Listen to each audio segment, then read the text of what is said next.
everyone, welcome back to another video.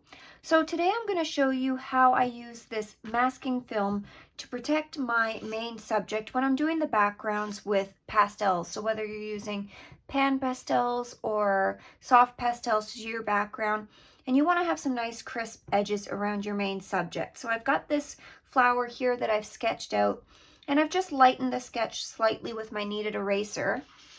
And I have this Frisket masking film, and I've just cut this out to about the size that I'm going to need to cover up my flower. Now I want to make sure the edges go at least to the edge or slightly over so that we don't have any areas where it's not covered. And then we're going to go ahead and cut around our flower, and I'm going to show you how to do this with me here.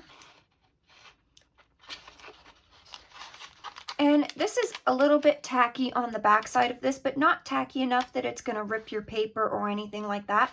And you can peel this off and then peel it back on if you need to, and it's going to stick back on this. But we're going to peel this off.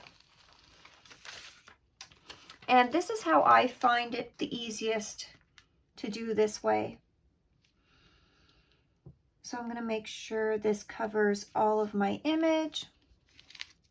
And I'm just going to smooth this down. And this is sort of going to act like masking fluid would with watercolor.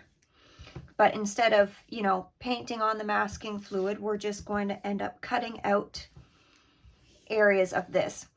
So I just push it down, make sure it's all nice and smooth. And you can see how we can still see our image through this.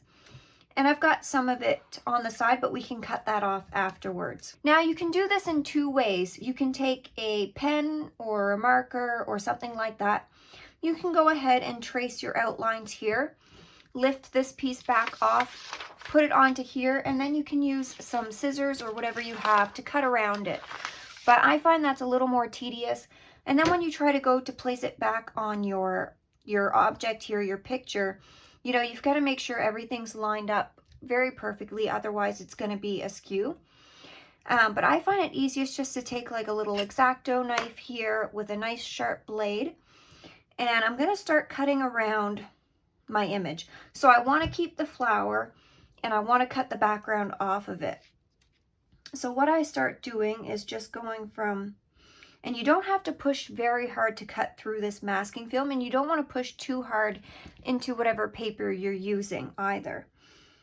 But I want to push enough where I can cut through, and I'm going to do this part in real time here so you can see what I'm doing. And I'm just following the lines that I've already put down for this flower.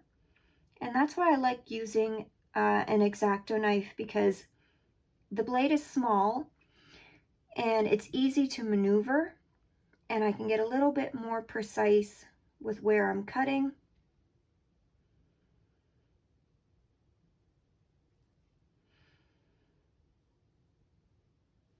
And so I'm just following my outlines here. And I'm really not pushing hard at all, just sort of dragging the blade over the surface, because again, you don't want to dig into the paper.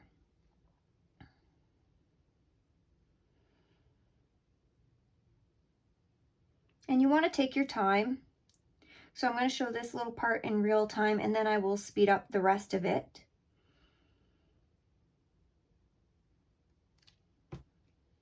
And then I'm going to come from this side here.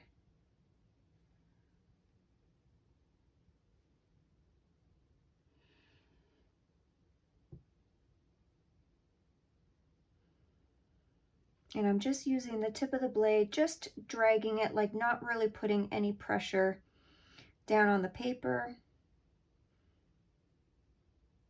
And there. And I'm going to make sure this part is cut here to the outside. So now, as you can see, as I go to lift this, it's going to leave the areas where I left the petals, and it's going to get rid of this background area. Now, if you've missed a little edge, you can go back over. And I do it slowly, and I'll also like hold down the other areas in between just to make sure that if I did miss an area, it's not going to lift it right up. And this you could still use, so you can put these pieces back on to this here, so that you could always use if you had a little tiny area that you need to mask out. So I'll save my extra pieces that I have. So I'm going to go ahead and time lapse this and continue doing the rest. And then I'm going to show you if you want to have, so let's say you want to do the background, you want to mask out your flower, but then you want to do your petals and you don't want to have to worry about these little bits in between. So I'm going to show you how to go ahead and mask that area as well separately so that you can pull them apart separately.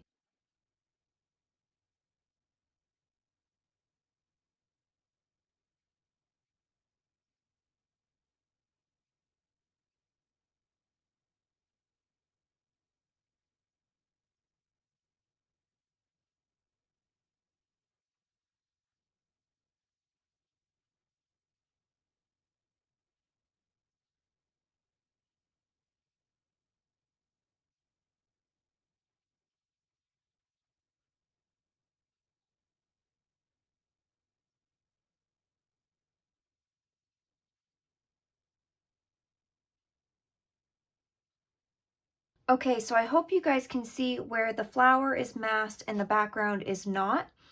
So now when we're coming over with our pastels, you know, we don't have to be super precise and try to get in these little tiny areas here. We can sort of just put it over the whole thing. And then once we remove this masking film, we're going to have some nice crisp edges for our flower here.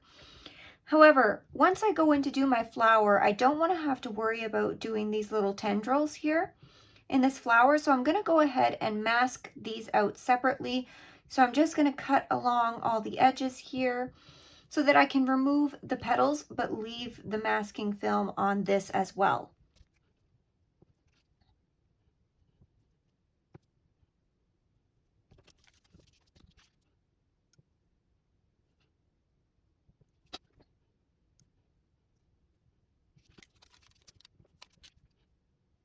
Okay, so now that I've cut this area out, when I'm ready to go in to do the flower, I can remove all the petals, but I will keep these little stamens or whatever they are of the flower intact. So I don't have to worry about going in between and being too precise here. I can just lay my colors over top. Now, if you guys want to paint along with me using pastels, painting this flower, then I have a live stream coming up where we're going to use pan pastels and pastel pencils to do this flower picture. We'll be working on the background and our underpainting for the flower, and then the next Sunday we will be finishing it up with some details. So if you're interested in that, then I will have the link for the video down in the description below. If not, I hope you guys still enjoyed this tutorial. Hopefully this makes using masking film a little bit easier for you. Thank you guys so much for watching, and as always, I will see you in the next one.